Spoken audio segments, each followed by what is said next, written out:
Hello, नमस्कार, आदाब, सत श्री अकाल, अस्सलाम वालेकुम। मैं हूं मोहम्मद कासिम। मैं हूं अपना पसंदीदा कार्यक्रम आपके रूबरू। इस कार्यक्रम में हम आप कार लोगों से, जर्नलिस्ट से मुलाकात कराते हैं ताकि खबरों की तह तक जाया जा सके और समझा जा सके। जो कुछ खबरें सिर्फ अखबारों में आती हैं या टेलीविजन पर, वो उतनी काफी नहीं होती। कुछ जानकार लोगों से हम इस सिलसिले में सीख लेते हैं।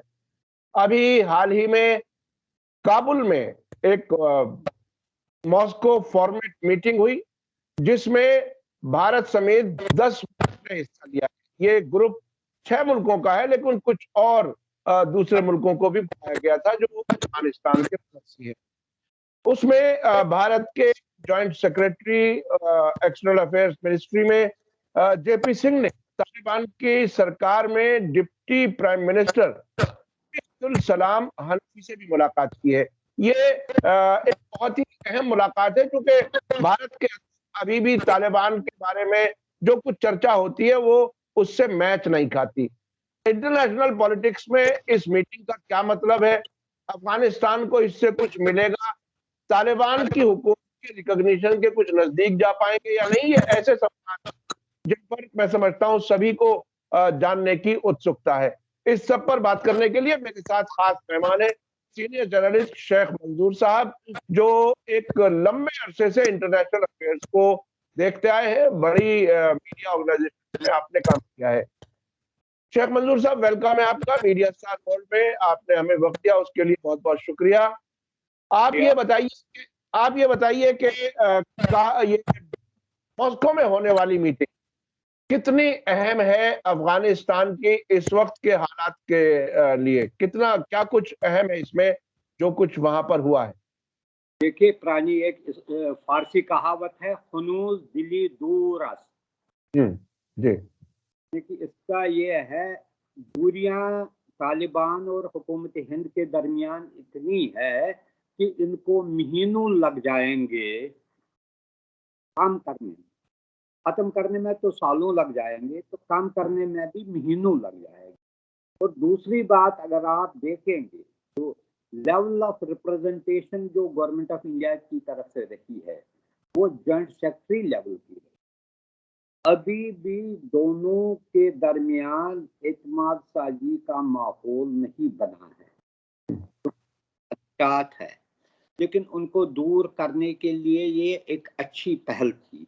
इससे पहले भी 2 मरतबा हुकूमत हिंद के नुमाइंदों ने, एक तो दोहा में जो कतर में हिंदुस्तान के सफ़ीर है, उन्होंने तालिबान रिप्रेजेंटेटिव से बात की। एक और मीटिंग में मॉस्को में ही शायद वो हुई, जहां पर हुकूमत हिंद की तरफ से नुमाइंदगी हुई और बातचीत हुई है।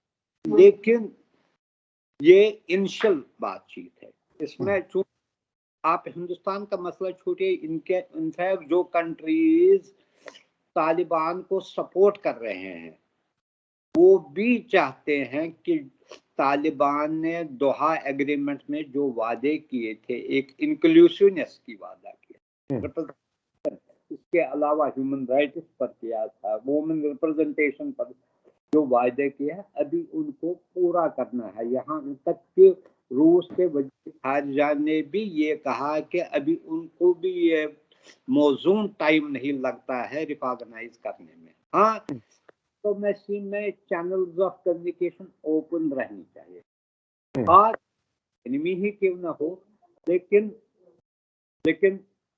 ये हमेशा चैनल्स ऑफ कम्युनिकेशन जो है वो बराबर ओपन रहने चाहिए, ताकि जो भी पॉइंट्स ऑफ कंसर्न है दोनों तरफ वो एक दूसरे को बावर कर सके, उन पर बातचीत हो सकेगा कि उनसे जो है जो डिफरेंस ऑफ ओपिनियन है वो बहुत हद तक कम हो जाएगी।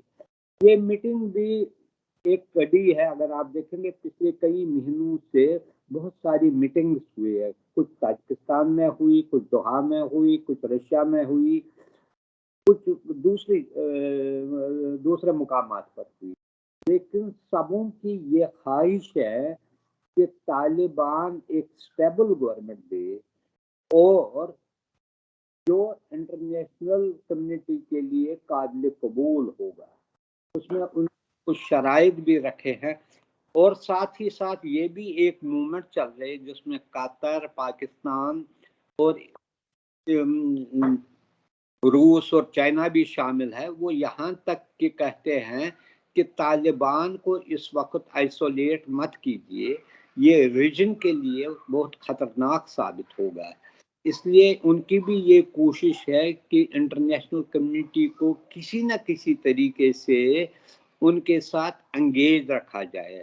جہاں تک کہ ہندوستان کا مسئلہ ہے، ہندوستان بیسیکلی نیبر میں ہی ہے، اور جو پچھلی گورنمنٹ اشرف غنی کی گورنمنٹ، ان کے ساتھ بہت اچھے مراسم تھے مودی حکومت کے، یہاں تک کہ حکومت نے پچھلے 15-20 سالوں کے دوران $3 بلین کی وہاں پر انویسٹمنٹ کی، جس میں پارلیمنٹ بھی ہے، ڈیمز بھی بنائے، سکول بنائے، ہاسپٹل بنائے، وہ، اور اس کے علاوہ ٹریڈ بھی اچھا خاصا سالانہ ٹریڈ ہوتا ہے۔ حکومت ہند کے لیے یہ پرابلم ہے، وہ چاہتے ہیں کہ افغانستان کی جو سرزمین ہے وہ یعنی کہ اینٹی انڈین ایکٹیویٹیز کے لیے نہ استعمال کیا جائے۔ ویسے ہی حالانکہ طالبان ترجمان نے بار بار یہ کہا کہ ہمارا ملک یہ اجازت نہیں دے گا کہ کسی دوسرے ملک کی سربراہیاں یہاں سے شروع کی جائے یا یہاں سے کی جائے، لیکن ابھی یہ انسل سٹیج پر ہے، بات چیت کہاں تک رہے گی اس میں بہت ٹائم لگے گا۔ اچھا شیخ منظور صاحب، جو اب تک جو رپورٹ سامنے آئی ہیں اس میں ایک تو روس کے فورن منسٹر نے انکلوزیو سرکار کا پر زور دیا ہے، دوسری طرف سے طالبان کے جو نمائندے ہیں انہوں نے خاص طور پر عبدالسلام حنفی جو ڈیلیگیشن کو لیڈ کر رہے تھے، ڈپٹی پرائم منسٹر، انہوں نے دو باتیں کہی ہیں۔ ایک تو یہ کہ افغانستان کو، طالبان کو اکیلا مت چھوڑو، اس کا اب سے پہلے بھی کوئی خاص فائدہ نہیں ہوا ہے۔ دوسری بات، امریکہ سے فنڈ ریلیز کرنے کی بات کہی ہے، اور تیسری بات بڑی دلچسپ ہے شاید دنیا کے لیے، وہ یہ کہہ رہے ہیں کہ انکلوزیو حکومت ہی ہے ہماری، پچھلی سرکار کے 5 لاکھ امپلائیز اب بھی لوگ کام کر رہے ہیں، اس لیے وہ انکلوزیو ہے۔ تو اس قسم کے کنٹراڈکٹری باتیں آنے کے بعد اب آپ کو کیا لگتا ہے کہ یہ ماسکو میٹنگ سے کیا فائدہ ہوا؟ رشین فارن منسٹر لاروو نے کہا ہے، انہوں نے کلیئرلی کہا یہ انکلوسیو گورنمنٹ نہیں، حالانکہ پچھلا جو کیبنٹ ریشفل ہوا اس میں انہوں نے ایک ڈپٹی منسٹر لیول پر تاجک اور ازبکستان کے ریپرزنٹیٹیوز کو نمائندگی دی، لیکن انفیکٹ انکلوسیو گورنمنٹ پر ایران کو بھی تحفظات ہے اور پاکستان کو بھی تحفظ۔ وہ چاہتے ہیں کہ ایک انکلوسیو گورنمنٹ جو ہے وہاں کے نون ریپرزنٹیٹیوز ہے، ان کو وہاں پر پریزنٹ، تاکہ وہی پیس کے لیے ایک کی ہے وہ، کیونکہ اگر آپ کو خود پتا ہے افغانستان میں نہ صرف پشتو بلکہ تاجک، ازبک، ہزاراز، ہر ایک کی یعنی کہ ریپرزنٹیشن ہونی چاہیے، اور اسی سے آپ ایک براڈ بیسڈ کولیشن فارم کر کے پیس لا سکتے ہیں۔ لیکن انہوں نے مائنر لیول پر یہ کہا، چھوٹے لیول پر 1-2 لوگوں کو ڈپٹی منسٹرز کو انسٹال کیا، اس سے انکلوسیونیس جو ان کے قریبی دوست ہے جس میں رشیا بھی شامل ہے، چائنا بھی شامل ہے، ایران بھی کوشش کر رہا ہے ان کے ساتھ اچھا ان کو سمجھانے کی کوشش کر رہا ہے، وہ ابھی وہ نہیں کر رہے، ان کے اپنے انٹرنل کانفلکٹس ہے، ان کے اپنے بہت سارے گروپس ہے جو کہتے ہیں کہ اگر ہم نے یہ اچیو کیا تو دوسروں کو ہم اپنی وزارت میں کیوں شامل کریں گے۔ لیکن ملک کی بہبودی کے لیے اس کے جو براڈر جو یعنی کہ انٹرسٹ ہے ان کو مد نظر رکھ کر ان کو چاہے وہ تاجک ہو، ہزاراز ہو یا ازبکس ہو، ان کو ہائر لیول پر دینی چاہیے۔ یہی مسئلہ عورتوں کا بھی ہے، 49 عورتوں کی پاپولیشن ہے، آپ نہیں ان کو اگنور کر سکو گے۔ اب انہوں نے کل کہا کہ ہم ان کے لیے ایک نئی یونیورسٹی صرف ایکسکلوسیولی فار وومن یونیورسٹی بنائیں گے یا سکول۔ اچھا، اس میں महीने सालों लग जाएंगे, तो तब तक जो है ये मसला लटक के रहेगा। अब दूसरी बात, अमेरिका के पास $10 बिलियन फंड्स जो है वो अफगानिस्तान के है, और जब तालिबान की हुकूमत आई है उन्होंने उसको फ्रीज किया, क्योंकि वरी का आलम है, ट्रेड बंद हुआ है और इकोनॉमी बुरी तरह से इफेक्ट हुई है।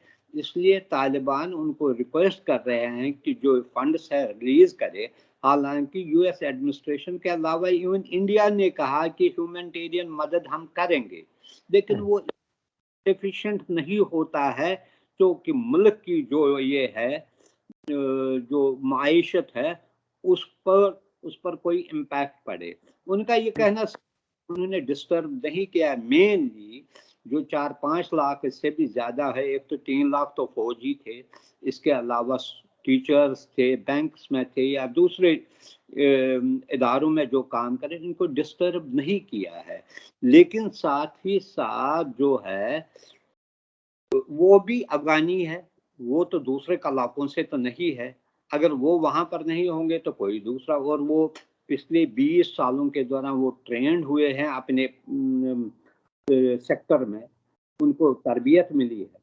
इसलिए वो उनका जो कहना जो है वो कोई मंतक वाली बात नहीं है।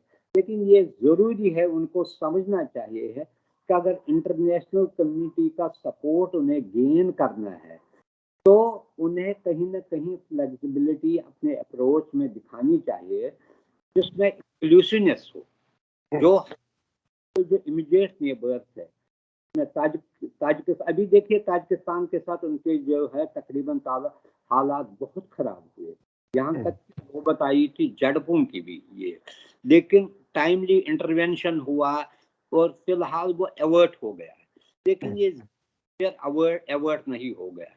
अगर उनको अपने हमसाया मुल्क, जिसमें ईरान सरफहरिस्त है, पाकिस्तान है, ताजिकिस्तान है, इवन रशिया है, वो इनको इस बात पर जोर दे रहा है, वो इनके हमदर्द माने जा रहे हैं, उनको इसको सही मानों में एक्सेप्ट करना चाहिए और सीरियसली कुछ न कुछ स्टेप्स लेने चाहिए, वरना उनको जो अपने दोस्त भी है वो भी कहीं ना कहीं फिर दूर खिंच जाएंगे और इनके लिए बड़ी प्रॉब्लम हो सकती है। अच्छा शेख मंजूर साहब, मॉस्को बातचीत के फौरन बाद कल जब हमारी आपकी बात हो रही है, इस वक्त काबुल में पाकिस्तान के फॉरेन मिनिस्टर शाह महमूद कुरैशी मौजूद हैं। क्या इसमें इसमें क्या कोई खास एजेंडा हो सकता है? क्योंकि सरकार बनने के कुछ दिन पहले भी पाकिस्तान की खुफिया एजेंसी के आईएसआई के हेड काबुल गए थे और उसके बाद बहुत सी तब्दीलियां वहां नजर आई थी। आपको क्या लगता है शाह महमूद कुरैशी की विजिट के लिए क्या एजेंडा है? जब लेफ्टिनेंट जनरल फैज हमीद वहां पर गए उस वक्त हुकूमत नहीं थी, और जो से रिपोर्ट्स आए उसने उनको जल्द अज जल्द हुकूमत बनाने के लिए प्रेशराइज किया, राजी किया, और बाद में ये डिसाइड हुआ कि जो हुकूमत है ये आर्जी हुकूमत है, इंटरिम गवर्नमेंट रहेगी जब तक किसी नतीजे पर नहीं।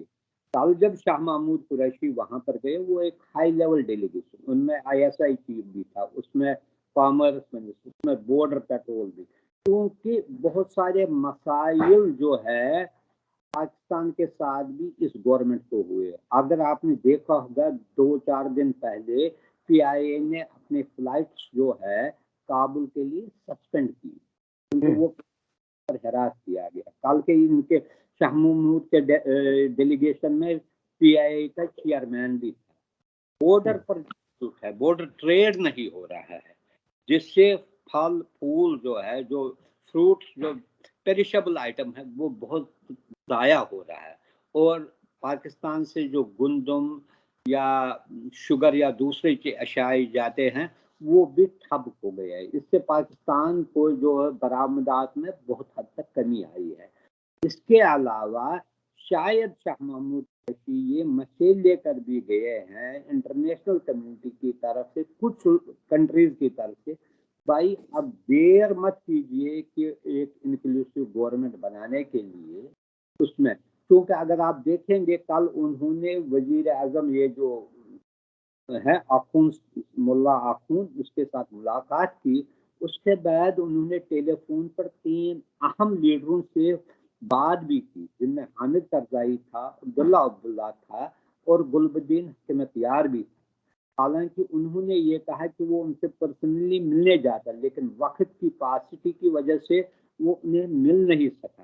اس کا مطلب یہ ہے کہ شاید ان تینوں کے بارے میں جو ہے کوئی بات چیت ہوئی ہے کہ ان کو کوئی رول دیا جائے گا، امپورٹنٹ رول دیا جائے گا گورنمنٹ میں، یا تاکہ ایک انٹرنیشنل کمیونٹی کو لگے اس میں جو ہے بڑے سینئر لیڈر جو ہے وہ بھی موجود ہے۔ تو ان کی بات چیت کرنا، ٹیلی فون پر بات کرنا، یہ اس بات کی انڈیکیشن دے رہا ہے یہ مسئلہ ضرور اٹھا ہوگا۔ اچھا آپ ایک لمبے عرصے سے پترکاریتا میں ہیں، جرنلزم میں، آپ نے اب سے پہلے بھی بہت سے ملکوں میں ایسی تبدیلی کا وقت، ٹرانزیشن کا وقت آپ نے دیکھا ہے۔ اس وقت جو طالبان کی صورتحال ہے، جو کابل میں جو حکومت جس طرح کی ہے، اس کے اسٹیبلائز ہونے میں کتنا ٹائم لگ سکتا ہے؟ کیا کچھ آپ کا اندازہ ہے جس طرح سے اب تک انٹرنیشنل کمیونٹی بیہیو کر رہی ہے ان کے ساتھ؟ دیکھیے، ایک تو یہ وہ جو کہتے ہیں نا کہ ایک جو اسٹیبلش کنٹری ہوتی ہے، مثلاً وہاں پر اگر انٹرنیشنل کمیونٹی کی کوئی سینکشن لگتی ہے تو ان میں انٹرنل ایک اسٹرنگتھ ہوتی ہے، جیسے ایران کا مسئلہ ہے، اس پر نیوکلیئر ایشو پر جو ہے اس سے پہلے بھی 80s کے بعد سینکشنز لگائے بہت حد تک ہے، لیکن ان میں وہ ایک ڈیولپڈ کنٹری تھا، اس میں ایک انٹرنل اسٹرنگتھ تھی، اس کے ایک انٹرنیشنل لیول پر اس کا ایک اتنا بھی وقار تھا، جس کی وجہ سے بہت ساری، چاہے وہ رشیا تھا، چائنا تھا، دوسرے تھے، ان کے تعلقات میں کوئی اثر نہیں پڑا ان کا، وہ کر سکے ان کو، وہ اس پر ابھی بھی حالانکہ پریشانیاں تو ہو سکتی ہے لیکن اپنے اصولوں پر وہ سرنڈر نہیں کیا، اور کنٹری کو بھی جیسے تیسے انہوں نے 30 سال 40 سال وہ چلایا۔ دوسرا ملک ہے افغانستان جیسا، جہاں پر آپ رائٹ وہ جو زیرو سے فرام اسکریچ یو اسٹارٹڈ، وہاں اور انٹرنل ڈفرنسز بہت ہے، 3-4 ابھی آپ دیکھیے کہ پچھلے 2 مہینوں سے جب سے طالبان حکومت آئی، ابھی پتہ ہی نہیں ہے ملا برادر کا کیا رول ہے۔ ابھی میں وہی پوچھنے والا تھا کہ ملا برادر جن کو پرائم منسٹر بننے کی بات کی جا رہی تھی، انہیں ڈپٹی پرائم منسٹر بنایا، پھر اس کے بعد وہ کندھار گئے سپریم لیڈر سے ملنے کے بعد، اس کے بعد کہیں کوئی ان کا بیان نظر نہیں آ رہا، کوئی ان کا کوئی پبلک اپیئرنس ہوئی ہے، پبلک فیس، حالانکہ وہ ایک ماڈریٹ فیس مانا جاتا تھا انٹرنیشنل لیول، اس کا پتہ ہی نہیں ہے کیا ہے۔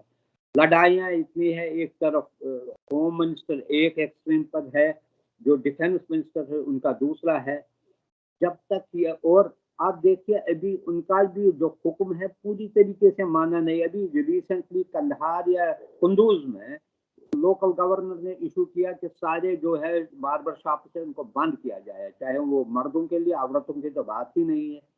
اور 2 دن پہلے ایک یعنی کہ حکم نامہ جاری ہوا سینٹر سے کہ جو ہم حکم نامہ دیں گے اس کی تعمیل ہر جگہ ہونی چاہیے، لیکن گراؤنڈ لیول پر جو لوکل کمانڈرز ہیں وہ ابھی بھی اپنا چلا ہے۔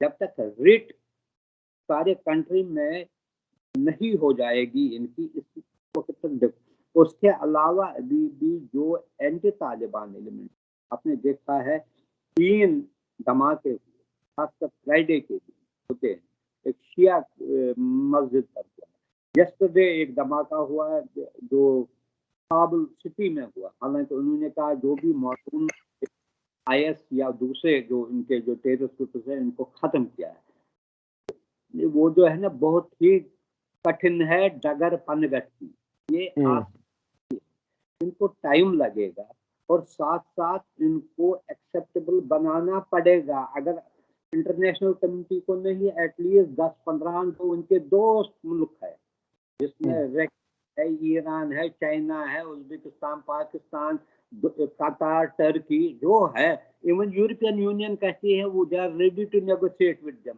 लेकिन उनको कोई जवाजियत मिलनी चाहिए। तो ग्रेजुएट बहुत बहुत शुक्रिया शेख मंजूर साहब। आपने बहुत ही गहराई से बातें बताई, खासतौर पर भारत और तालिबान के बीच में जो राब्ता हुआ है, उसके अलावा जो तालिबान के अंदरूनी इख्तलाफात हैं उसके बारे में भी आपने बताया। भारत के पाकिस्तान के फॉरेन मिनिस्टर काबुल में हैं, उनकी मीटिंगें भी आपने बताई। इसके लिए बहुत बहुत शुक्रिया, आपने हमें वक्त दिया, धन्यवाद। हमारे दर्शकों को मैं बताना चाहता हूं कि शेख मंजूर साहब ने अपनी मसरूफियत में से हमें टाइम दिया और वो काफी तजुर्बे अपने शेयर करते हैं हमारे साथ। इसी के साथ मुझे दीजिए इजाजत। धन्यवाद, शुक्रिया। जय भारत, जय हिंद। मीडिया स्टार वर्ल्ड के और वीडियो देखने के लिए हमारे चैनल को सब्सक्राइब करें और सीधे नोटिफिकेशन पाने के लिए बेल आइकन दबाएं। और अगर हमारी खबर सच्ची और अच्छी लगे तो अपने व्हाट्सएप, इंस्टाग्राम, फेसबुक और ट्विटर अकाउंट पर जरूर शेयर करें।